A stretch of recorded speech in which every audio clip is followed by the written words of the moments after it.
அண்ணே, ஏரியா 51 அப்படின்னு சொன்னாலே போதும், ஏலியன்ஸை விட அதிகமா திக் நிமிஷங்கள் தான் ஞாபகத்துக்கு வரும் பாஸ். அமெரிக்காவோட நெவாடா பாலைவனத்துல இருக்கிற அந்த ரகசிய ராணுவ தளம் பத்தி இப்போ ஏதோ புதுசா ரகசியம் உடைஞ்சிருச்சுன்னு மீடியாக்கள் கத்திக்கிட்டு இருக்கு. ஆனா நிஜமாவே அங்க வேலை செஞ்சவங்களுக்கு இது ஒன்னும் புதுசில்லையாம். இந்த ஏரியா 51 பழைய ரகசிய மேட்டரை ஒரு அதிரடி பிராண்டி செய்திகள்ல பாத்திடலாம். பிராண்டி செய்திகள். ஏரியா 51 மர்மம் விலகியதா? மீடியாவுக்கு இது நியூஸ், ஆனா அங்க இருந்தவங்களுக்கு இது பழசு. UFO, cactus, satellite, America. Hello hello hello மக்களே, இது உங்கள் ராகினி. என்ன பாஸ், ஏரியா 51 பத்தின ரகசிய ஆவணங்கள் இப்போ டீக்ளாசிஃபைட் ஆகிருச்சுன்னு எல்லாரும் பரபரப்பா பேசுறாங்க. ஆனா நிஜத்துல அங்க ஏலியன்ஸ் இருக்காங்களா இல்ல சூப்பர் ஃபாஸ்ட் பிளேன்ஸ் இருந்ததா? இதோ அந்த 7 ஜொலிக்கும் ரகசிய தகவல்கள். 1. ஏரியா 51 அப்படிங்கிற ஒரு இடம் இருக்கிறதையே இப்போதான் அதிகாரப்பூர்வமா ஒத்துக்கிட்டா மாதிரி மீடியாக்கள் செய்தி வெளியிடுறாங்க. ஆனா ஏவியேஷன் ஆர்வலர்களுக்கு இது காலங்காலமா தெரிஞ்ச விஷயம்தான். 2. 2010லேயே ரகசியம் காலி. ரோட் ரன்னர்ஸ் இன்டர்நேஷனல் தலைவரான டி.டி. பான்ஸ் என்ன சொல்றாருன்னா, 2010லேயே CIA ஏரியா 51 பெயரை பயன்படுத்தலாம்னு அனுமதி கொடுத்துட்டாங்க. 3. பெயர் மாற்றம். பழைய ஆவணங்கள்ல ஏரியா 51 வர்ற இடத்துல கருப்பு மசியால மறைச்சிருப்பாங்க.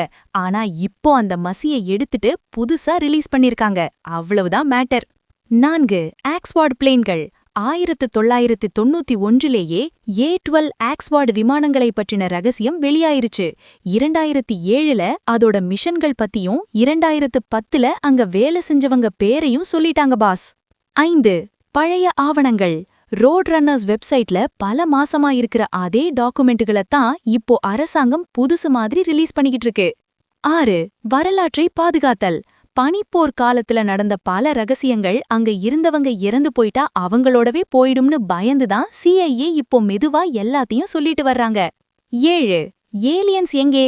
இப்போ வரைக்கும் ஏலியன்ஸ் பத்தியோ இல்ல பறக்கும் தட்டு UFO பத்தியோ எந்த ஒரு அதிகாரப்பூர்வ தகவலும் இந்த டாக்குமெண்ட்டுகள்ல இல்ல பாஸ். எல்லாம் ஹைடெக் போர் விமானங்கள் தான். பாஸ், ஏன் இந்த ரகசியங்கள் இப்போ வெளிவருது தெரியுமா? அமெரிக்காவுக்கு இப்போ ஏரியா 51 விட அட்வான்ஸ்டான இடங்கள் நிறைய வந்திருக்கும். அதனால பழைய டெக்னாலஜிய ரகசியமா வச்சிட்டு இருக்க வேண்டிய அவசியம் இல்ல. ஆனா மக்களுக்கு அந்த ஏலியன் மர்மம் தான் பிடிச்சிருக்கு. அதனாலதான் மீடியாக்கள் இதை இவ்வளவு பெருசாக்குறாங்க. ஆனா அங்க நிஜமா இருந்தது ஏலியன்ஸ் இல்ல, நம்ம ஊர் ஆளுங்க செஞ்ச அதிவேக விமானங்கள் தான். கண்ணா, பழைய கஞ்சிய புது மண்பானையில ஊத்தி கொடுத்தா அதுக்கு பேர் தான் பிரேக்கிங் நியூஸ். ஏரியா 51ல ஏலியன்ஸ் இல்லன்னு சொன்னா யாருக்கும் பிடிக்காது. ஆனா அங்க இருக்கிறது வெறும் ரன்வே தான்னு தெரிஞ்சா போர் அடிக்கும் boss. Mystery is better than the boring truth pass.